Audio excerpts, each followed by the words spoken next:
O Supremo Tribunal Federal pagou quase R$ 40 mil em diárias a um segurança que acompanhou o ministro Dias Toffoli numa viagem ao Reino Unido para ver a final da Champions League no último final de semana. A informação foi publicada pela Folha nesta quinta-feira. O ministro do STF foi um dos convidados do camarote comprado pelo dono da empresa que patrocinou o evento jurídico em Londres no último mês de abril. Toffoli permaneceu na Inglaterra entre 25 de maio e 3 de junho e participou remotamente da sessão da Suprema Corte em 29 de maio. Em nota, o presidente do Supremo, Luiz Roberto Barroso, afirmou nesta quinta-feira que os gastos com segurança dos ministros se justificam pelo aumento da agressividade e hostilidade aos juízes da Corte.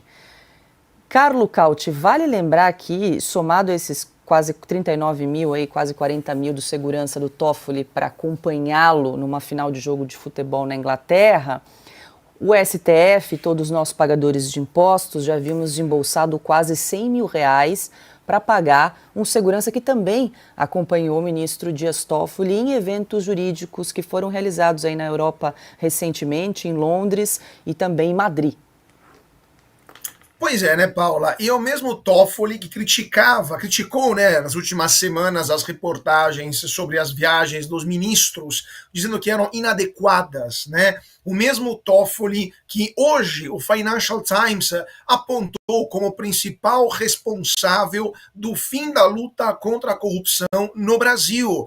Vamos querer censurar o Financial Times, assim como fizemos com a Cruzoé, ministro Toffoli, ou vamos taxar o Financial Times de ser uma organização, um veículo de perigosos bolsonaristas aguerridos e agressivos?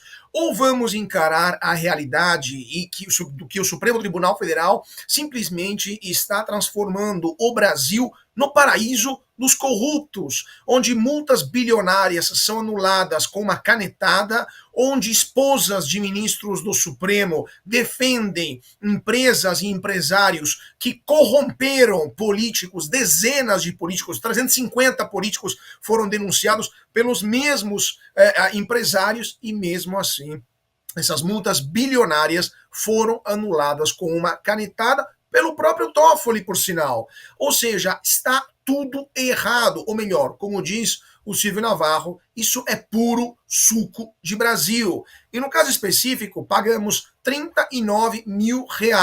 Ou seja, quase 30 vezes o valor do salário mínimo, daquilo que ganham muitos trabalhadores brasileiros, para pagar um segurança para ir junto com o Toffoli na final da Champions League em Londres, pagos por um empresário que, na verdade, atuou como lobista de um evento feito na capital britânica para falar sobre o Brasil.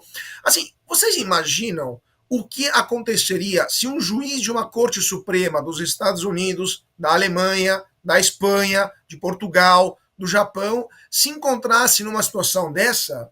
A gente teria na rua hordas de pessoas pedindo sua demissão imediata. E aqui no Brasil a gente normalizou tranquilamente esse conjunto de absurdos que são difíceis até de descrever. Ou seja, além de um dano para o erário, além de um dano para os cofres públicos, temos evidentemente uma ligação espúria entre quem deveria estar de um lado do balcão e quem deveria estar muito longe daquele lado, porque poderia ser julgado por aquele lado. Mas no Brasil de 2024, no Brasil das multas anuladas com canetada, no Brasil do perdeu mané, não a mola, né? No Brasil dos lobistas, vale tudo isso e muito mais. E depois eles dizem que temos problemas com agressividade por parte da população. A população brasileira não está agressiva. Acho que os torcedores do estado de Wembley na Champions League eram muito mais agressivos, são muito mais agressivos do que os brasileiros. Ministros, os brasileiros estão indignados, não agressivos. Eles estão desgostados, não estão agressivos. Eles simplesmente não aguentam mais todos esses absurdos e quando vê o senhor e outros ministros na rua, justamente usam seu direito constitucional de lhe dizer que tudo isso é um absurdo.